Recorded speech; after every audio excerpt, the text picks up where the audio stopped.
Championship League? I think Meeks will definitely be more than likely 4 or 5 1.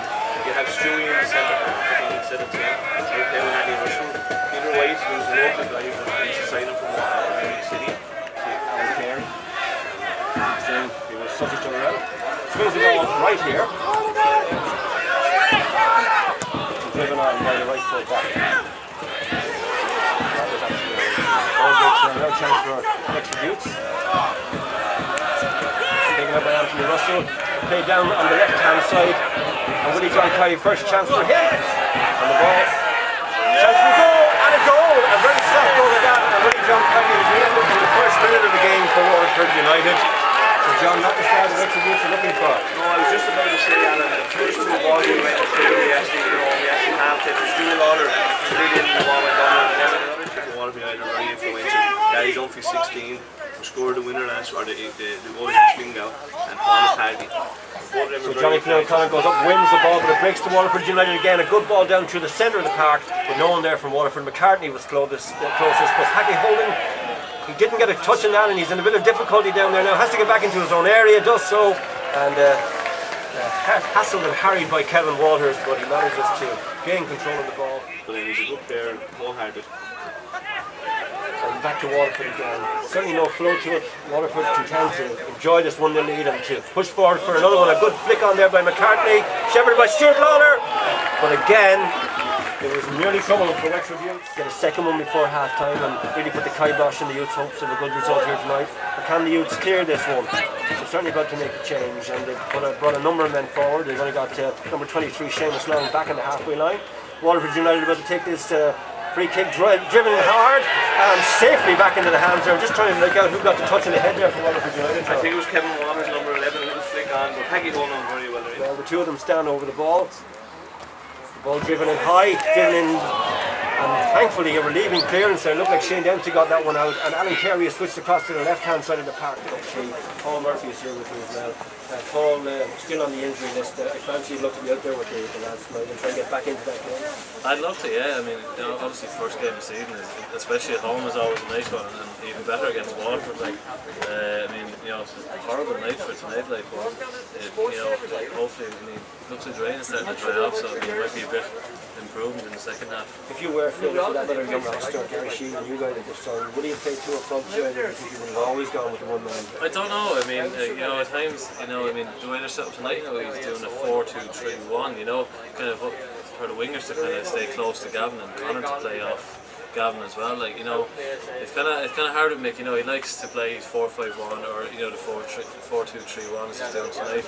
I mean, I think we'd always like to see kind of 2 up front, especially at home anyway.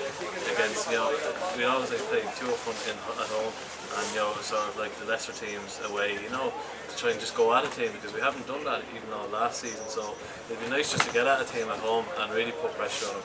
Now tell me what is likely to be happening in the dressing room at half time. Is it a quiet dressing room, or is there hair dryers at half time with or Alex Ferguson? To be honest, I think Mick will be a bit subdued. Mick has always been quite quiet. I'd say after the first half, I'd say Noel will get stuck in for a couple of minutes, try and get a bit more urgency out of the lads, because I mean, you're just not playing well at all. I mean, I know the conditions are bad, but just sort of for the boys we have, we have the ability just to get the ball down and playing, and we haven't done it yet. You'd love to see a ball to Miller's foot or to Loughlin's foot, wouldn't you? Because you reckon they can turn it. Yeah, well, I mean, the thing is, we haven't got the ball out wide at all. We only got it out the once at the time towards the end where Johnny went in behind and Connor played him straight, and we got across it. And that was the only time we went out and we went down the line. And if we can try to do that more and get at him more, I think we could set something from it again. Okay, Paul, we'll talk to you at the end of the match as well. Peter, before we come back and look into the second half, what are you making of the first half? Much the same as what the lads say. I'm a little bit disappointed that Michael Devine had very, very little to do in the Waterford goal. He hasn't had a save to make. As John said, Packie Holden didn't have much to do either, but Waterford did look a little bit more dangerous. My honest to God opinion in the first half was it wasn't a great game, but the conditions didn't help that. And as the saying is, Wexford Youth cannot play much worse. They're probably feeling under a little bit of pressure because they had a good finish to last season, and there's probably a little bit more expected of them this year. They're still a fledgling club, and people should remember that. But still, I think there will be a better second half performance, especially with the conditions improving. And we look forward to it. And certainly, at a goal down, it could have been a lot worse, but it's exactly that. The minimum score: Waterford United 1, Wexford Youth 0. Number 6, John Carney moves the ball out. We lost the pitch and single. go off the hand of one of the Waterford United midfielders, but now it breaks to Richie Fitz. Richie turns one way, turns inside the defender long, plays it back to Conor Sinnott, who plays it across the park to Patsy Malone. This is a good passage to play for Wexford Youths. Along the deck, turned there by Richie Fitz. Now Waterford break again, and it's over to the left hand side of the park, and this guy is looking dangerous. This is Kevin Waters. Kevin Waters tries a floating shot, but it lost. It looked as if it was going to carry over. Debut commentary was played back by Waterford United, short corner, lifted in by the number 6, and up goes the heads of the big central defenders from Waterford United, but it breaks back to number 16, who's Gary Dunphy, lying very deep, and Gary Dunphy still has the ball now, and someone has to go out and try and close him down. The ball is in the penalty area, scissors kick, oh! That pitch is really heavy. The Wexford players are chasing all night. They're going to tire, so... And McCarthy has the ball, and it's one there by Peter White.